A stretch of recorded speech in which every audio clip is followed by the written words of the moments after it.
just what's your thoughts on just this series and like just everything that he'd have been through in this playoff run?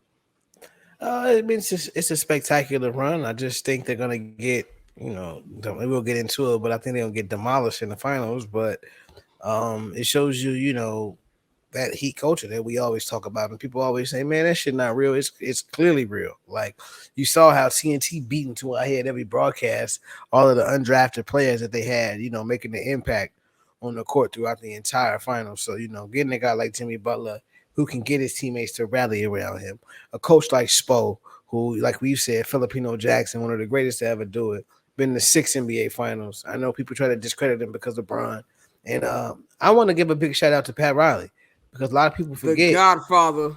a lot of people forget Bron wanted to fire Spo, and Pat Riley said, "Nah, this is my show. That's not how we do things here. We're not gonna do that." And you see the results. This team year after year, no matter the roster, they contend, and here they are back in the finals. Like I said, I don't think they're gonna win, but you got to tip your cap to him. Shout out to Spo because once again he's did a masterful job.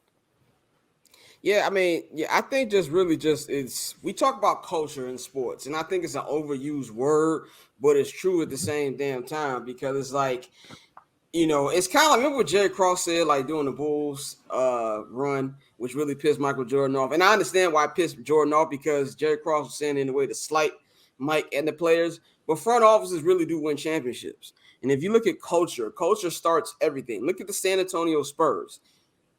That was culture. They had that coach there of Greg Popovich. Greg Popovich being the coach and in the front office, the culture being set with Tim Duncan, and then Tim Duncan started with Tim Duncan and David Robinson. David Robinson retired, and then Duncan brought on the Manu Ginobili and Tony Parker, and then with the big three, once those guys started getting over, they brought in a Kawhi Leonard, and we're seeing even like the third generation of it. I mean, actually the fourth generation now with them getting ready to draft Victor Wembanyama. He's going into a good situation, probably his best situation he can go for any bad team.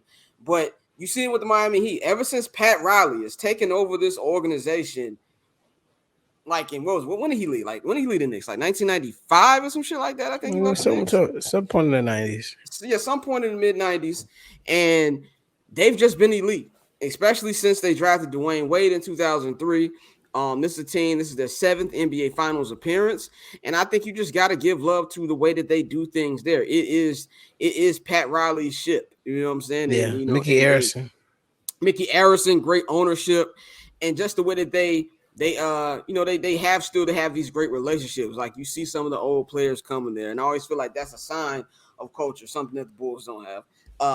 But that's always a sign of culture. We see the older players come to these games, and him saying that okay, after the LeBron Big Three era ended, and I felt like he thought he was going to have a second run, but with Wade and Bosh, but of course Bosh got hurt. I mean, with that sickness he had, which basically made him retire, and now he's going to like, yo, I want Jimmy Butler. Give me Jimmy Butler, and we're going to build around Jimmy Butler and kind of build it in this team. But you also got to look at where he took Spo. Like, Spo was in the fucking video room, and now he's top 5 in playoff wins. He is trying to win his third NBA championship. Third NBA championship. So I just think you just got to give it to the whole organization front to back. And this team believes in themselves. I know they're the AFC.